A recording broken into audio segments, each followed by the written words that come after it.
Hello there and welcome back to the AM show. Time now for the news. My name is Emefa Akosia Adeti and we start with Bawku. Now, the Bawku conflict is wreaking more havoc on communities as Minister for Food and Agriculture, Agric Minister, reveals farming activities have shut down. The area has become a no-go zone as the police and military are finding it difficult to restore calm. Speaking to JoyNews on Wednesday, the Agric Minister says farming is under threat as the rainy season approaches. People are even afraid going to the farms to do their farming activities. But national security is working closely with the Ministry of Interior and the Ministry of Defense to normalize the environment. And as soon as the place is normalized, we think that our people can go on with their various activities without fear. But as it stands now, everything has come to a halt. But whatever be the case, because of the measures that we have in place, we think that even if they have difficulties, we should be able to supply them with the food that they require. But I believe in the measures being rolled out, that within the shortest possible time, the situation will be normalized.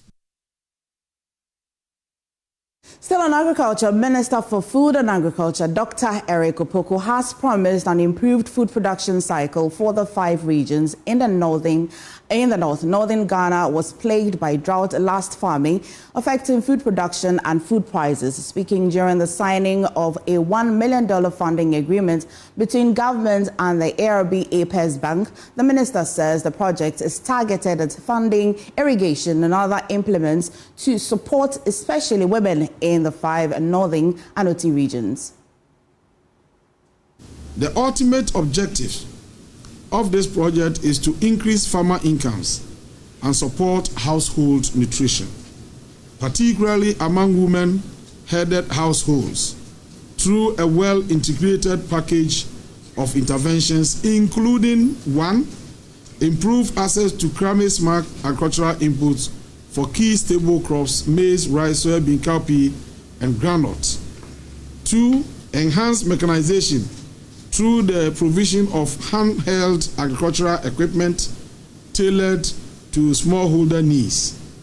And 3. Deployment of solar-powered micro-irrigation kits to boost dry season vegetable production.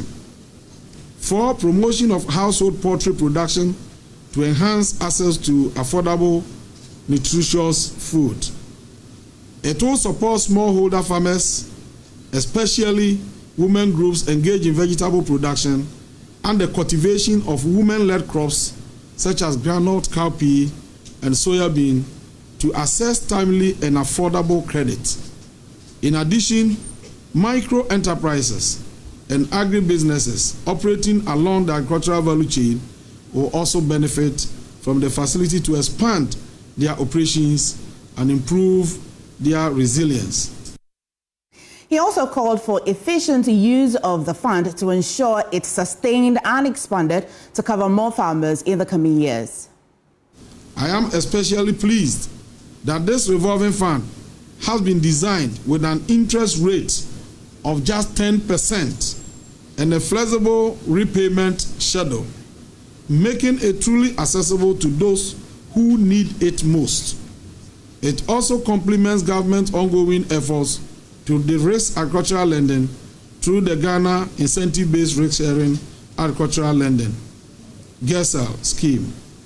Distinguished ladies and gentlemen, we believe this initiative will go a long way in empowering our women farmers, boosting household incomes, and addressing the root causes of rural poverty and hunger. But the true impact of this fund will depend on how effectively and responsibly it is managed and disbursed. As such, I urge all stakeholders, particularly the Project Implementation Unit, ARP APES Bank, and the Rural and Community Banks, to work with urgency, transparency, and dedication to ensure the efficient administration and sustainable use of the fund. Now, away from farming, some scientists at the University of Energy and Natural Resources have appealed to the Asante-Hene to declare a state of emergency over Lake Bosomtwe as human activities lead to the drying up of the biggest natural lake in West Africa. A study by the local scientists and their foreign counterparts from 3 institutions has discovered that the lake has receded more than 100 meters away or over a 20-year period. This means the lake that has turned warm is not only putting aquatic lives in danger, but also has lost almost 2 football pitches of its original size. There's more in this report by my colleague Ohim Interior. Believed to have been formed by falling meteorites some 1.2 million years ago, Lake Bosomtwe measures about 8 kilometers in diameter, covering a surface area of about 52 square kilometers. But over time, the lake has seen its depth decrease from 800 meters to 78 meters maximum, with the surface area reduced from 52 kilometers in 1986 to 46 kilometers in 2020. Scientists from the University of Energy and Natural Resources, the University of Ghana, and 2 other foreign institutions supported by Danish Development Agency, DANIDA, have spent 20 years researching development on the lake. The Building Resilience of Lake Bosomtwe to Climate Change RELAP project also discovered fish stocks have, over the years, reduced, resulting in few catches for communities along the lake whose mainstay is fishing. This development is blamed on the impact of climate change and human activities such as harmful farming practices and human settlement developments.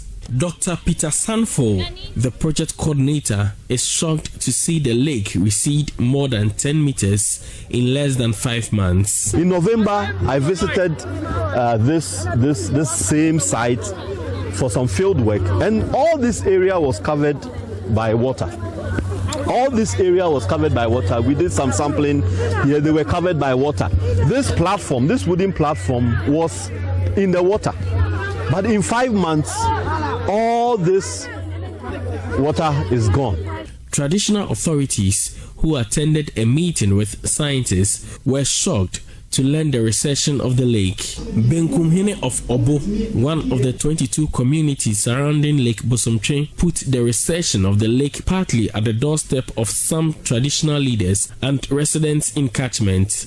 Nana Adomako Pemsain, who is equally surprised at the rate of recession of the lake, believes destruction of buffer zones by private developers in the name of development and practices by residents which until now were banned are to be blamed. Growing up around the lake, there were no that development around the lake. You could see only 2 or 3 hotels around probably all the 22 communities surrounding the lake. So all these areas were forest. People were not doing farming and all that. We were doing farming on the hills, on the mountains. But these days, you could see a whole lot of development going on around the shores of the lake, which was not like that. So these forests that were protecting the lake are gone. Speaking at a dissemination meeting of the project for authorities from Bosomtwe and Bosomefreho, Dr. Sanford said it is time for Asante-Hene Otumfuo Osei-Tutu II to declare a state of emergency to put a halt to human activities that endanger Lake Bosomtwe. If you look at the repercussions of climate change, how rapidly the lake is receding, how distressed the local communities are and are struggling to cope with the worsening situation through indiscriminate land use practices, intensification of agriculture, indiscriminate building activities, and non-compliance to bylaws and laws. You can clearly see that the lake is heading towards a collapse. And so as a national asset and also a lake that is important to the Ashanti people, just like Galamsey and any other environmental problems that the nation is grappling with. I think that we need to extend that same level of seriousness to the lake. And that is why in my remarks, I made a call for His Majesty Otumfuo Osei to consider declaring a state of emergency over Lake Bosomtwe, so that we can bring all stakeholders on board to take a radical action to address the complexity and gravity of issues within the Lake Bosomtwe watershed. Now, Matadeve School emerged winners of the 5th edition of the Love FM Primary Schools Quiz, settling the competition with a tiebreaker.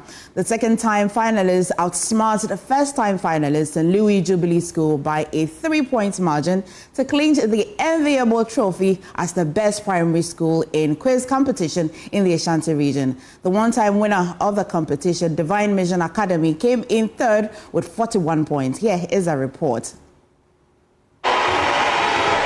The Love FM Primary Schools Quiz contest began with each school mentioning some English words in the spelling bee context. As a bird let loose, Divine Mission Academy soared at the end of the first round, but could not keep their pace as St. Louis Jubilee clipped their wings in the second round. The contestants from Divine Mission led the round with 13 points, Matadeve with 11, with St. Louis trailing behind them with 10 points. With their gaze fixed on the grand prize, the first-time finalists, St. Louis Jubilee, did not relent as they managed to close the gap in the second round in the final contest. But their points could not shove them forward to whisk away the trophy and claim the title.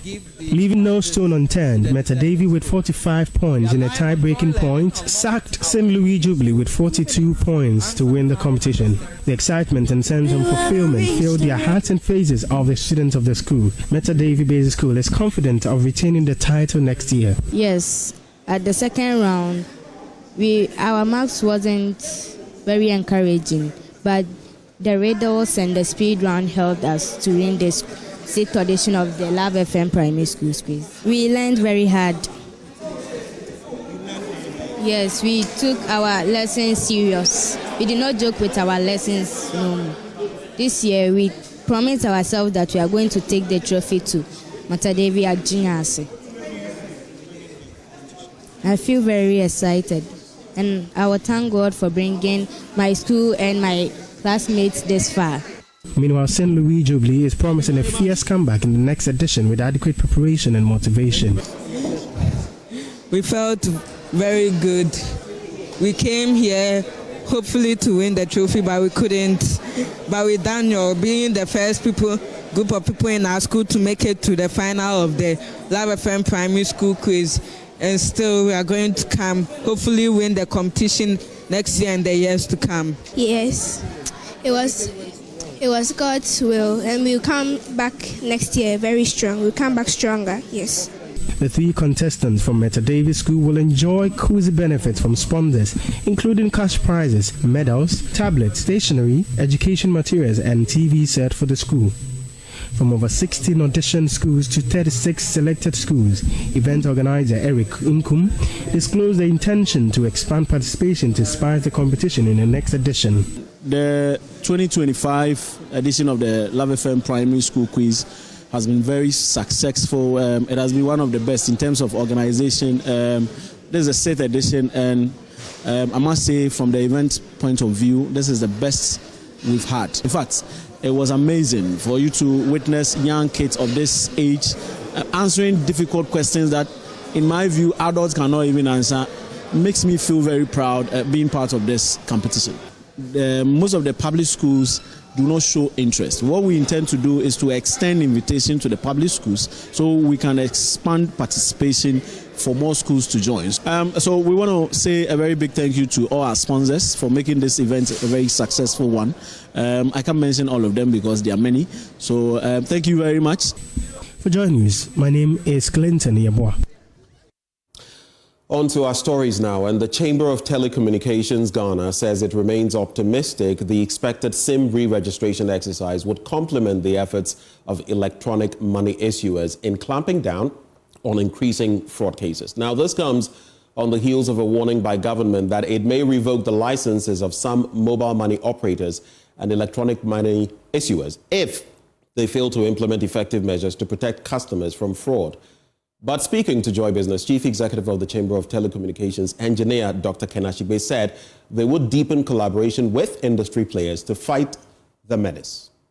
It is something that we keep on investing a lot of money in. I'm sure you would have seen that there's a lot of skits that we have done as the chamber, our members have done. The good thing about it, and again, when the minister talks about if they find, the minister would not be able to establish that any of the EMIs have had a system that does not protect, subscribers. So in terms of the robustness of the EMI platforms, it is very, very robust. The challenge we have had is the challenge of social engineering. So in terms of the engagements that we do, those are things that we do. Again, then the minister himself has come up with a very fundamental policy initiative, the SIM registration.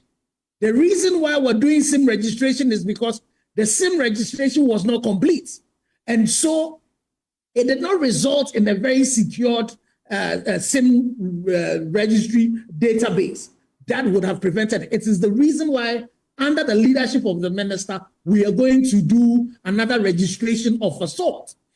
So for us and so definitely the minister would not find not even one. And, this is something that, and again, EMIs fall under the purview of the Bank of Ghana. And there's been a lot of work between the industry and Bank of Ghana to try and address the issues of the fraud. And that's it for our business update this morning. Handing over back to MFA Hakusia Aditi. Thank you so much, Benjamin. And that'll be all for the news as well. But please stay for news review.